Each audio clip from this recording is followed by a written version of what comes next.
નમસ્કાર દર્શક મિત્રો, હું છું એડવોકેટ સોનલ બારિયા। દર્શક મિત્રો, ઝારખંડ હાઈકોર્ટ દ્વારા કહેવામાં આવ્યું કે જ્યારે તમે ફ્રેન્ડલી કોઈ વ્યક્તિને લોન રૂપે પૈસા આપો છો પરંતુ કોઈ કરાર નથી કરતા, તો એવા સંજોગો દરમિયાન એ પૈસા પાછા મેળવવા માટે તમારે એનઆઈ એક્ટની જે 138નો કેસ છે એ કરી શકતા નથી।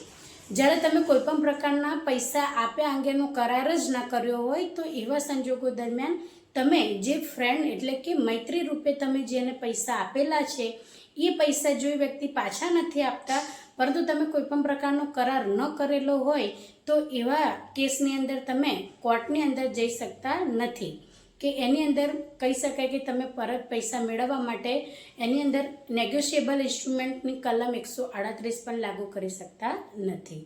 તો દર્શક મિત્રો, જ્યારે પણ તમે મોટી રકમ કોઈપણ મિત્રને આપો છો તો પણ તે અંગેનો કરાર કરવો એ આવશ્યક રહે છે।